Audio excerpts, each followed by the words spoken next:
Assalamualaikum warahmatullahi wabarakatuh. Selamat siang kepada Ibu dan juga teman-teman semua. Perkenalkan, saya Tasya Putri dengan NIM 230422229. Di sini kami dari kelompok 8 akan mempresentasikan tugas PJBL kami. Baiklah, sebelumnya teman-teman, saya Tasya sebagai moderator bersama rekan-rekan saya Dea Syafira dengan NIM 2304222. Saya Rido Marnas dengan NIM 230422205. Saya Fahira Syedindri dengan NIM 2304276. Saya Feby Zulminingsi dengan NIM 230422280.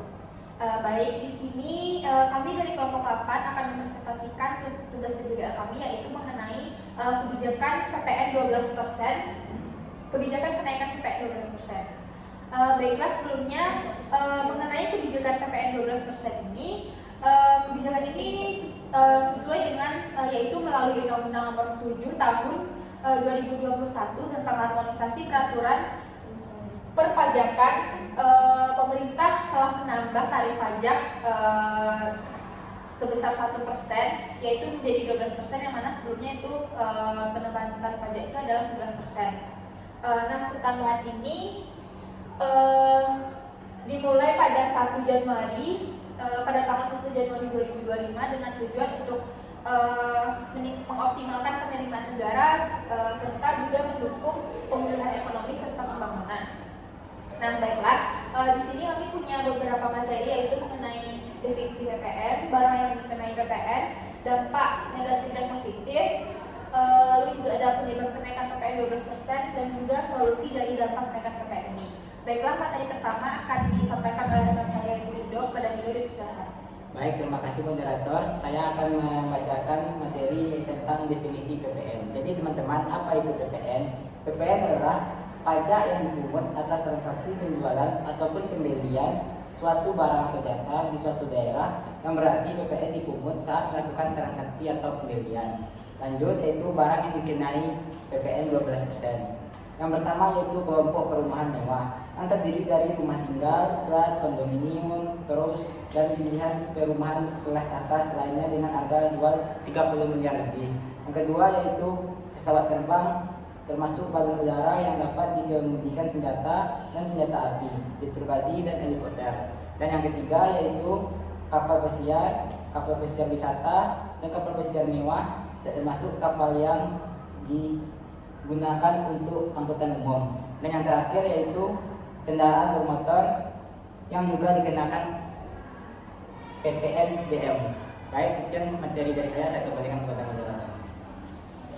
Baiklah, terima kasih kepada Rido. Selanjutnya adalah materi mengenai penyebab kenaikan PPN 12% yang akan disampaikan oleh Dea. Kepada Dea, dipersilakan. Baik, terima kasih kepada moderator. Di sini saya akan menyampaikan materi tentang penyebab kenaikan PPN 12%, yaitu yang pertama reformasi pajak dalam Undang-Undang HPP.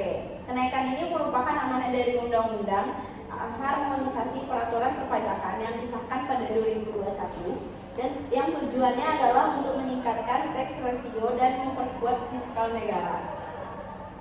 Yang kedua yaitu pemerintah membutuhkan dana lebih besar untuk membiayai pembangunan, pemulihan ekonomi pasca pandemi, subsidi, infrastruktur, serta program sosial. PPN merupakan salah satu sumber penerimaan terbesar negara.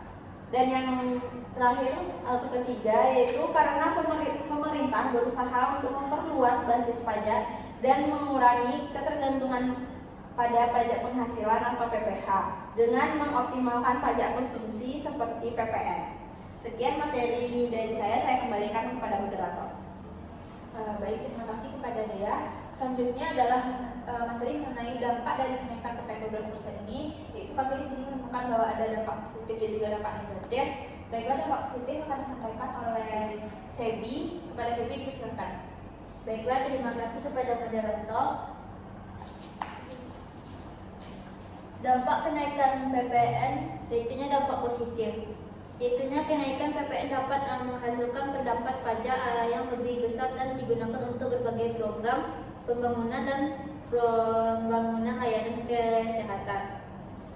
Yang kedua, mengurangi konsumsi. Masyarakat terhadap barang mewah. Hal ini berkaitan dengan hukum permintaan yang mengatakan bahwa ketika harga suatu barang naik, permintaan konsumen akan turun. Yang ketiga, dapat menstabilisasikan ekonomi negara karena kenaikan tarif tersebut dapat menaikkan tak rasio negara. Yang keempat, peningkatan daya beli masyarakat pada produk-produk UMKM.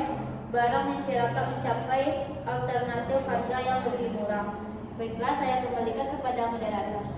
Baik, terima kasih kepada Ferry. Selanjutnya adalah materi mengenai dampak negatif dari kenaikan PPN ini yang akan disampaikan oleh Fahira. Kepada Fahira, dipersilakan.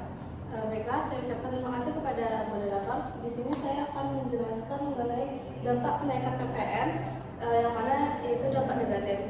Pertama, pergeseran pola konsumsi. Konsumen bisa mengurangi konsumsi atau beralih ke barang jasa yang tidak dikenai PPN. Misalnya barang kebutuhan pokok yang tetap dikecualikan dari PPN. Yang kedua yaitu dapat mengurangi minat terhadap produk domestik karena harga barang produksi dalam negeri menjadi kurang kompetitif sehingga menghambat inovasi dan pengembangan modal oleh perusahaan. Yang ketiga yaitu kenaikan PPN berpotensi mendorong inflasi, terutama dalam jangka pendek. Ini bisa makin menekan daya beli jika upah atau penghasilan tidak ikut naik. Yang terakhir yaitu kebijakan tarif PPN.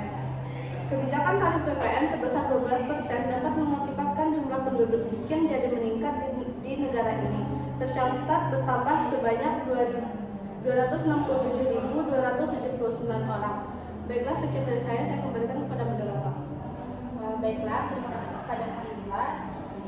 Selanjutnya yaitu materi terakhir dalam materi penjabaran kami angkat ini, yaitu mengenai kebijakan kenaikan PPN 12%. Di sini kami juga menemukan bahwa ada kami melihat bahwa dalam kebijakan kenaikan PPN 12% ini terdapat pro kontra dari masyarakat. Walaupun sebenarnya kalau yang dikenai PPN itu tidak secara global, hanya beberapa tertentu saja, dan ini sebenarnya tidak berdampak terhadap masyarakat. Namun di sini ada solusi mengenai kenaikan PPN ini. Solusinya yaitu berkaitan dengan agar kenaikan dari PPN 12% ini tidak berdampak terhadap masyarakat. Nah, di sini kami menemukan ada 3 solusi dari dampak kenaikan PPN ini, yaitu yang pertama adalah mengenai solusinya adalah yang pertama perlindungan terhadap barang kebutuhan pokok, yaitu dengan tetap mengecualikan barang kebutuhan pokok dan juga objek PPN. Lalu yang kedua ada pemberian bantuan sosial dan subsidi tepat sasaran seperti pemberian BLT, sembako, dan juga subsidi energi untuk masyarakat miskin. Selanjutnya yang ketiga, solusinya yaitu kenaikan upah minimum, yaitu dengan pemerintah daerah menyesuaikan upah minimum atau upah minimum nasional atau UMR dengan mempertimbangkan inflasi akibat dari kenaikan PPN. Nah, inflasi itu merupakan kenaikan harga barang dan jasa yang dalam jumlah besar yang terjadi secara terus-menerus dalam periode tertentu. Hal yang menandakan bahwa terjadinya inflasi di suatu negara itu adalah dengan meningkatnya peredaran uang kertas dalam jumlah besar akibat penurunan nilai mata uang. Nah baik, sekian presentasi PJBL yang dapat kami lakukan, yaitu mengenai kebijakan kenaikan PPN 12%. Semoga materi yang kami sampaikan ini menambah pengetahuan teman-teman semua. Baiklah teman-teman, sekian presentasi dari kami. Sebelumnya saya sebagai moderator ingin menyampaikan bahwa kepada teman-teman yang ingin mengajukan pertanyaan, dimohon untuk menuliskan pertanyaannya di kolom komentar, dan juga kami hanya membuka 3 sesi pertanyaan.